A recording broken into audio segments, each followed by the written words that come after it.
Good morning everyone. 3 फरवरी और साथ में कल 2 फरवरी में भी हमने करंट अफेयर डिस्कस नहीं किए थे, तो दोनों दिनों की हम आज इस वीडियो में कवर करने वाले हैं। और स्टार्ट करते हैं एक शॉर्ट न्यूज़ के साथ। तो हमारे जो रेलवे मिनिस्टर हैं अश्विनी वैष्णव, उनके द्वारा अनाउंस किया गया है कि जैसे हमारी वंदे भारत ट्रेन चल रही है ना, उसी तर्ज पर वंदे मेट्रो ट्रेन भी शुरू की जाएंगी उन्हीं फैसिलिटीज़ के साथ। और जैसे मेट्रो होती है ना, कुछ दूरी ही बस कुछ ही एरिया कवर करती हैं, उसी तरह से बिग सिटीज़ जो जितने भी बड़े शहर हैं उनके आसपास जो भी लोग रहते हैं उनके लिए सुविधा हो जाएगी। उनके लिए सुविधा देने के लिए वंदे मेट्रो शुरू की जाएगी, वंदे भारत का एक मिनी वर्जन। ठीक है, नेक्स्ट आते हैं और पहला क्वेश्चन है हमारा, when is world wetlands day celebrated every year. World wetland day ये सेलिब्रेट किया जाता है हर साल 2 फरवरी को। थीम 2023 की है it's time for wetlands restoration. 2 फरवरी 1971 को रामसर में एक कन्वेंशन हुआ था। ये कन्वेंशन किस लिए हुआ था? वेटलैंड्स के कंजर्वेशन के लिए, और इसी दिन इसलिए वर्ल्ड वेटलैंड डे सेलिब्रेट किया जाता है। रामसर है कहाँ पे? ईरान में है।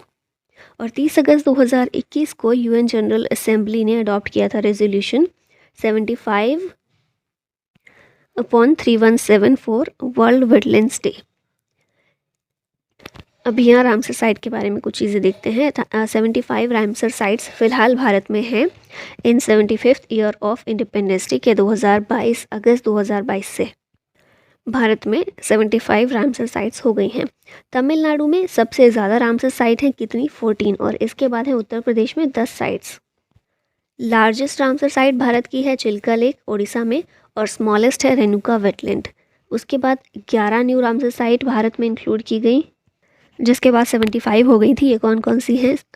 चित्रांगुड़ी bird sanctuary, Suchindram Theroor wetland complex, Vaduvur bird sanctuary और कांचीरंकुलम बर्ड सेंचुरी। ये कहाँ पर हैं? चारों तमिलनाडु में।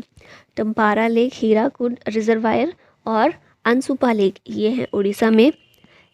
हाईगम वेटलैंड, शालबुग वेटलैंड कंजर्वेशन रिजर्व ये दोनों हैं जम्मू कश्मीर में। और यशवंत सागर मध्य प्रदेश में, थाने क्रीक महाराष्ट्र में।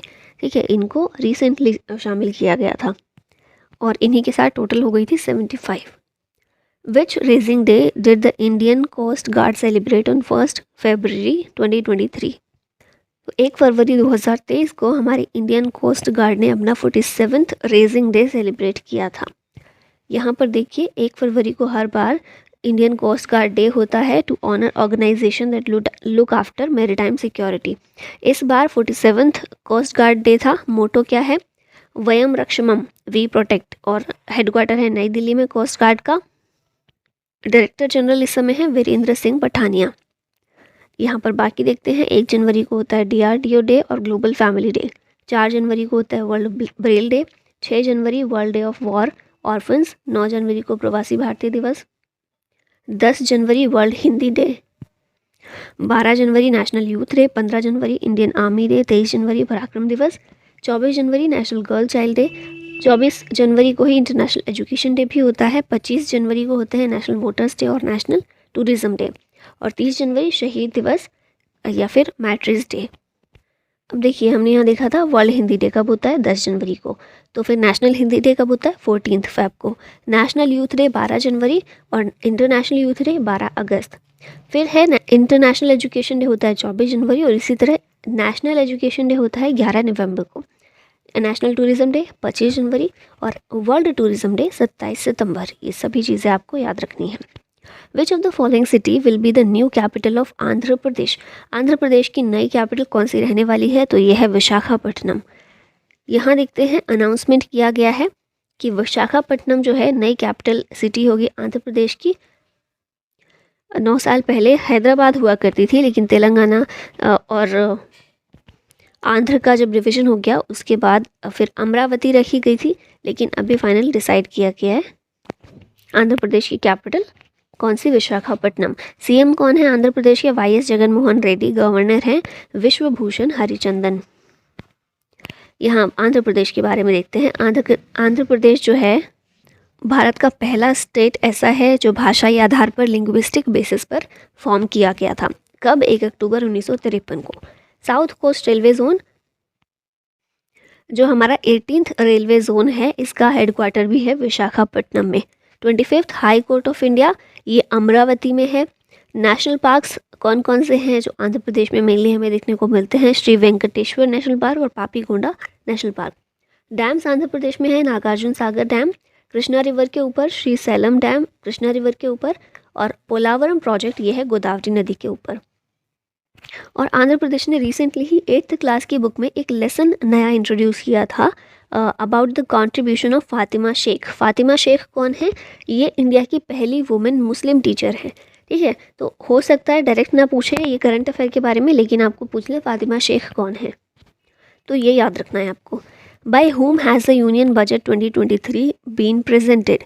केंद्रीय बजट किसने प्रस्तुत किया? आप पिक्चर में भी देख रहे हैं इनको, ये है हमारी फाइनेंस मिनिस्टर निर्मला सीतारमन।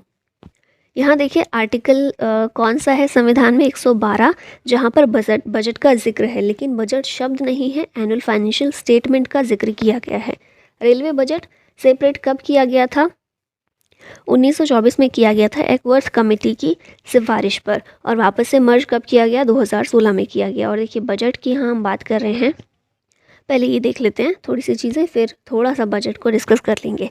तो यूनियन फाइनेंस मिनिस्टर जो हमारी है निर्मला सीतारमन, इन्होंने प्रेजेंट किया union budget 2023 for the 5th time in a row. 5वीं बार लगातार इन्होंने पेश किया है। पहले जो बही खाता आता था, बही खाते के ज़रिए जो बजट पेश किया जाता था, उसकी जगह अब टैबलेट आ गया है, क्योंकि हम अब डिजिटल बजट देखते हैं, है ना। संसद में डिजिटल बजट पेश किया जाता है, तो यहाँ पर जो टैबलेट इस्तेमाल हुआ वो मेड इन इंडिया था। और ये भी देख लेते हैं इकोनॉमिक सर्वे जो एक दिन पहले आता है बजट से, वो 31 जनवरी को रिलीज़ किया गया था by the chief economic adviser V Anantha Nageswaran. और जो इकोनॉमिक सर्वे में ग्रोथ रेट भारत की बताई गई वो 6.5% थी। अब बात करें अगर बजट की, बजट में कितनी बताई गई? 7%। ठीक है, इसके अलावा आपने देखा होगा हमने बजट वैसे सेपरेटली किया हुआ है, तो आपको अगर इंटरेस्ट है तो आपको वो सेपरेट वीडियो ही जाकर देखना चाहिए। बाकी बजट का थोड़ा सा चीज़ें देखें तो बजट में सप्तऋषि के बारे में सबसे पहले बात की गई थी। ये अमृतकाल का पहला बजट था, और सप्तऋषि में क्या है? 7 पिलर्स हैं। 7 पिलर्स कौन कौन से थे? तो इंक्लूसिव डेवलपमेंट था, इंफ्रास्ट्रक्चर था, यूथ पावर के बारे में बात की गई है, ग्रीन एनवायरनमेंट के बारे में बात की गई है, रीचिंग द लास्ट माइल एक पिलर था। इस तरह से 7 पिलर्स थे जिनको कहा गया सप्तऋषि।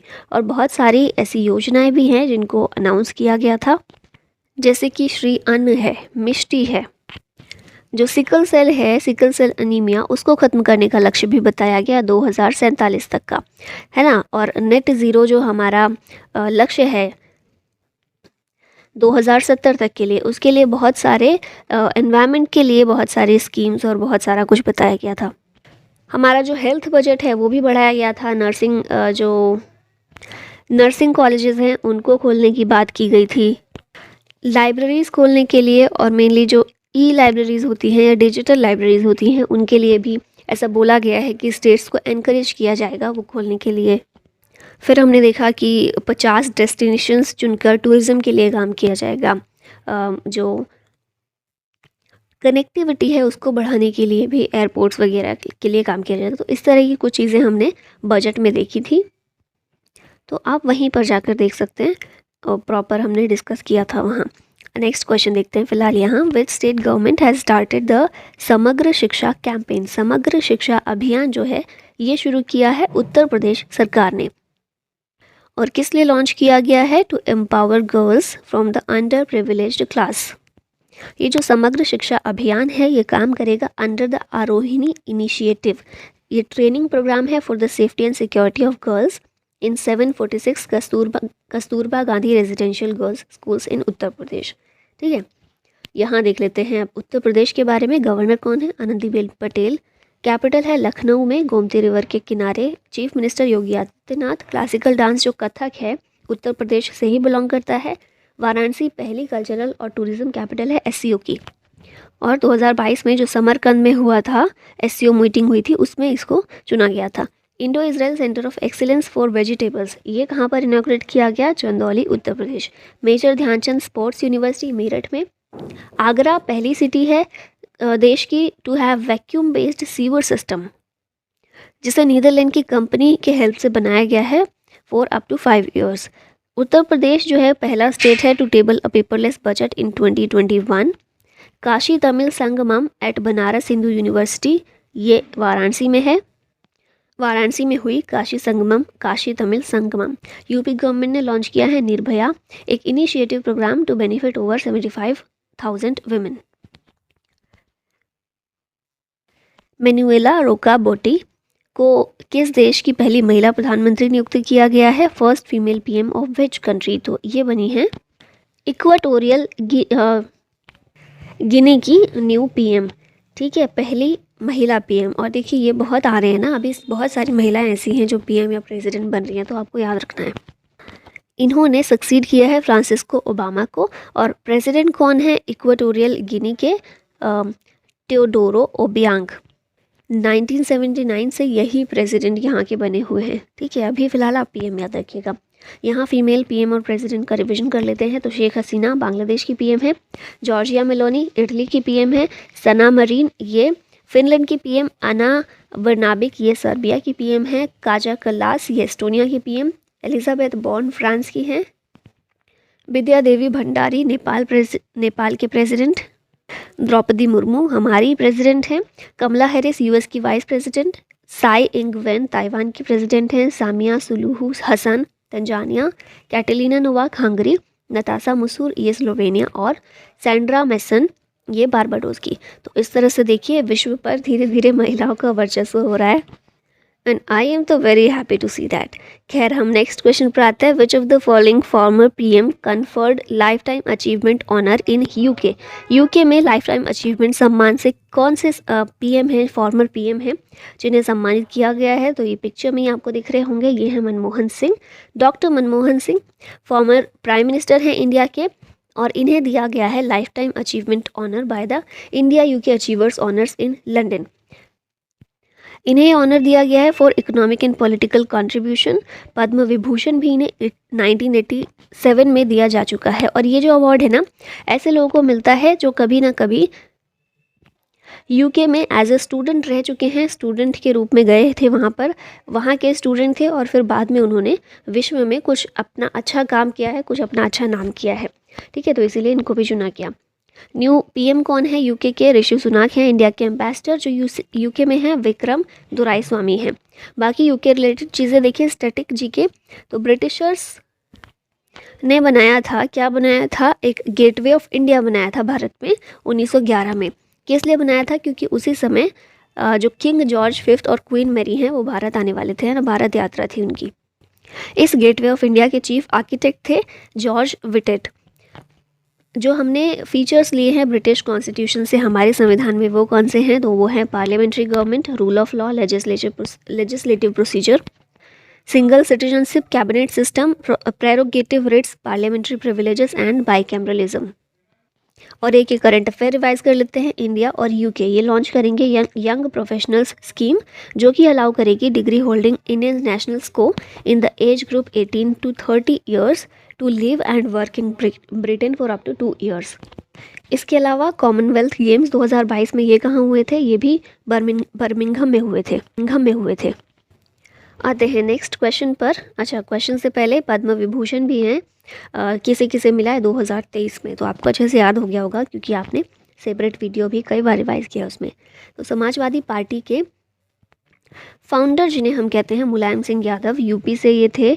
इनको मरणोपरांत पद्म विभूषण दिया जा रहा है। देखिए 3 लोग हैं जिन्हें मरणोपरांत पद्म विभूषण 2023 में दिया गया। पहले तो यही है मुलायम सिंह यादव, दूसरे हैं दिलीप पहालनबिस वेस्ट बंगाल से, और तीसरे हैं बालकृष्ण दोषी गुजरात से। ठीक है, ये आर्किटेक्ट है। तो इन 3 लोगों को मरणोपरांत दिया जा रहा है।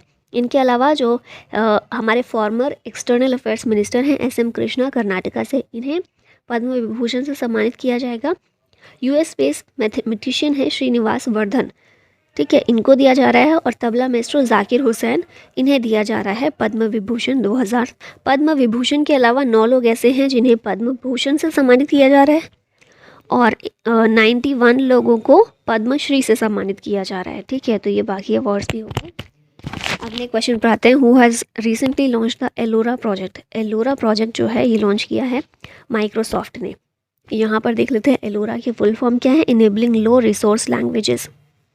और ये जो प्रोजेक्ट है इसके ज़रिए माइक्रोसॉफ्ट बेसिकली क्या करेगा, तो इंडियन लैंग्वेज के लिए डिजिटल इकोसिस्टम क्रिएट करेगा। ठीक है, ऐसी लैंग्वेजेस के लिए जिनका प्रेजेंस ऑनलाइन बहुत कम है। माइक्रोसॉफ्ट की बात करें, फाउंडर कौन है, बिल गेट्स और Paul Allen. Chairman and CEO हैं सत्या नडेला। स्थापना कब हुई थी, माइक्रोसॉफ्ट शुरू कब हुआ था, 1975 में, और हेडक्वार्टर है वॉशिंगटन यूएस में। Which states gift city is in news. Gift city किसी कौन से स्टेट में है जो अभी न्यूज़ में बनी हुई है, तो ये जो गिफ्ट सिटी है गुजरात में है। और याद कीजिए, आपने देखा भी होगा गिफ्ट सिटी में ही किसका हेडक्वार्टर है, एक इंटरनेशनल अथॉरिटी है एक जिसका हेडक्वार्टर है गिफ्ट सिटी में। वो कौन सी है, international financial service centre authority IFSCA, जिसका हेडक्वार्टर भी है गिफ्ट सिटी गांधीनगर गुजरात में। ठीक है, बाकी हम ये देखते हैं न्यूज़ में क्यों है ये फिलहाल। गिफ्ट की फुल फॉर्म क्या है, Gujarat international finance tech city. ये जो है रिसेंटली ही डेवलप किया गया था as a business district of Gujarat. Gift city India का पहला ऑपरेशनल स्मार्ट सिटी है जिसे London, Shanghai, New York, Hong Kong, Singapore, Dubai इन शहरों की तरह, जिसमें वर्ल्ड क्लास इंफ्रास्ट्रक्चर और सस्टेनेबल प्लानिंग के ज़रिए इसको क्रिएट किया गया है। और अभी हम इसलिए बात कर रहे हैं गिफ्ट सिटी की क्योंकि जो IFSC है, IFSCA यानी कि international financial services centre authority, इसकी पावर्स को स्पेशल इकोनॉमिक जोन की पावर से अलग करने की बात अभी बजट 2023 में की गई है। इसलिए की गई है क्योंकि डुअल रेगुलेशन को अवॉइड किया जा सके। ठीक है, बस इतनी चीज़ आपको याद रखनी है। Mishti scheme announced in budget 2023, what is M in this stands for. Mishti scheme में जो M है ये किसके लिए है, तो M जो है इसका मतलब है मैनग्रोव्स। ठीक है, मिष्टी की फुल फॉर्म सबसे पहले देखें तो mangrove initiative for shoreline habitats and tangible incomes.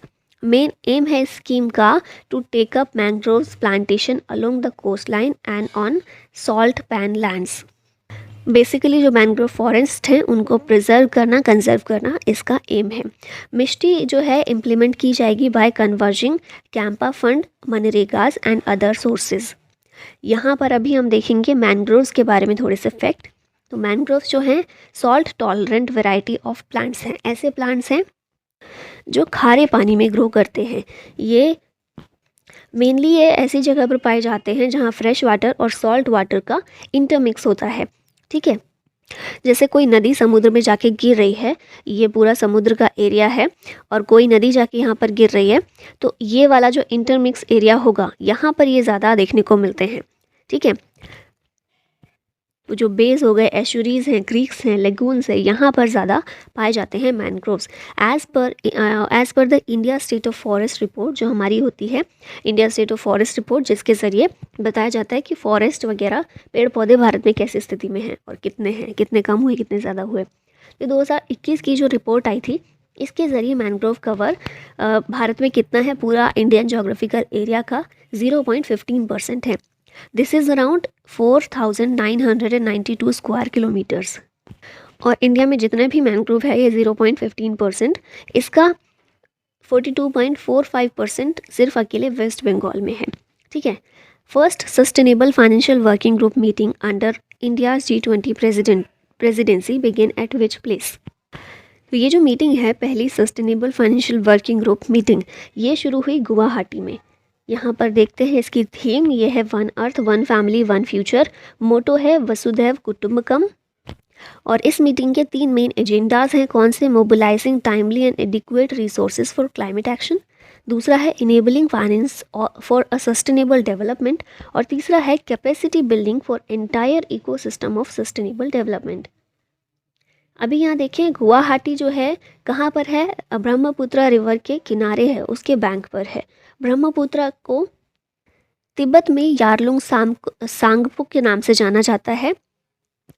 Arunachal Pradesh में इसे सियांग या दिहांग रिवर के नाम से जाना जाता है और बांग्लादेश में जमुना रिवर के नाम से जाना जाता है। तो ये सारे नाम आपको याद रखने हैं। 7 नेशनल पार्क असम के कौन कौन से हैं, काजीरंगा नेशनल पार्क, मानस, दिब्रू साइखोवा, नामेरी, ओरांग नेशनल पार्क और tiger reserve, Raimona national park और देहिंग पटकाई नेशनल पार्क, ये दोनों जो है 6th और 7th बहुत रिसेंटली ही इनको डिक्लेयर किया गया है एज नेशनल पार्क। तो ये सारी चीज़ें आपको रखनी है याद। माना Ooru Mana Badi initiative is related to which of the following state. ये जो इनिशिएटिव है पुरानी स्कीम है, आपने स्कीम्स में इसको कई बार पढ़ा होगा, रिसेंटली न्यूज़ में क्यों है देखेंगे। तो आंध्र प्रदेश की ये स्कीम है माना उरू माना बाड़ी स्कीम। इसमें जो क्या है ना, पहला KG to PG campus inaugurate किया गया है इस स्कीम के तहत, इस इनिशिएटिव के तहत। इसमें जो KG to PG free education initiative शुरू किया गया है, ये गवर्नमेंट स्कूल्स के लिए तो है ही, इसके साथ Kasturbai Gandhi Balika Vidyalaya, model school, government junior college, government degree college और पोस्ट ग्रेजुएट कॉलेज, इन सभी को इसमें कवर किया जाएगा। पहला कैंपस जो शुरू किया गया है ये आंध्र प्रदेश के गंभीरावपेट में शुरू किया गया है और इसको नाम दिया जाएगा after academician and social activist professor Jaishankar. ठीक है, तो ये आपको याद रखना है, ये जो गंभीरावपेट है यहाँ पर ये पहला KG to PG कैंपस शुरू किया गया आंध्र प्रदेश में। इसका नाम भी किसके नाम पर रखा जाएगा, प्रोफेसर जयशंकर के नाम पर। यहाँ देखते हैं तेलंगाना के बारे में कुछ चीज़ें। सबसे पहले तेलंगाना के CM कौन है, के चंद्रशेखर राव। गवर्नर हैं तमिलिसाई सौंदरराजन। करंट अफेयर कुछ देखें इसके बारे में, तो इंडिया का फर्स्ट फॉरेस्ट यूनिवर्सिटी ये तेलंगाना में इस्टेब्लिश हुआ। Skyroot aerospace the Hyderabad based startup, इसने लॉन्च किया है कंट्री का पहला private rocket Vikram S। Current affair में आपने काफ़ी इसके बारे में पढ़ा होगा। इंडिया का first 100% women owned industrial park, इसको हैदराबाद में ही शुरू किया गया तेलंगाना में। और हैदराबाद पुलिस जो है इसने लॉन्च किया है इंडिया का first ever transgender community desk at the Gachibowli police station Hyderabad. अगला क्वेश्चन देखिए, visit India year 2023 is the initiative of which ministry. Visit India year 2023 ये जो इनिशिएटिव है टूरिज्म मिनिस्ट्री का है। यूनियन टूरिज्म मिनिस्टर जो है जी किशन रेड्डी, इन्होंने लॉन्च किया है विजिट इंडिया ईयर 2023 इनिशिएटिव। कहाँ पर, नई दिल्ली में। और साथ ही में इसका लोगो भी अनवील किया गया है जो कि इंस्पायर है बाय द इमेज ऑफ नमस्ते। ठीक है। Where did Indian army and CAPF conduct joint training exercise Trishakti Prahar. Trishakti Prahar जो है इंडियन आर्मी और CAPF की जॉइंट ट्रेनिंग एक्सरसाइज है और कहाँ इसको कंडक्ट किया गया है, तो ये है वेस्ट बंगाल। ये वही चीज़ें लिखी हुई हैं, एक्सरसाइज त्रिशक्ति प्रहर या त्रिशक्ति प्रहार। इसमें इन्वॉल्व हुए all arms and services of the army, Indian air force and CAPF।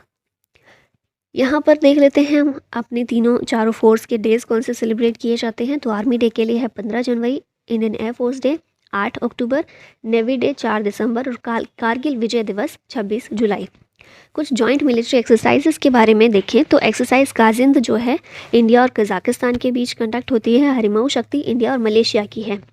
युद्धाभ्यास India USA, Surya Kiran India Nepal, Austrahind India और Australia, Dharma Guardian India Japan और संप्रीति जो एक्सरसाइज है इंडिया और बांग्लादेश के बीच कंडक्ट की जाती है। Who overtakes Gautam Adani to become richest Indian globally. ये आप पिक्चर में देख रहे होंगे, ये हैं मुकेश अंबानी जिन्होंने ओवरटेक किया है गौतम अडानी को और ये बन गए हैं रिचेस्ट व्यक्ति इंडिया में according to Forbes real time billionaires list. Reliance Industries के चेयरमैन और MD हैं मुकेश अंबानी, इन्होंने ओवरटेक किया है गौतम अडानी को।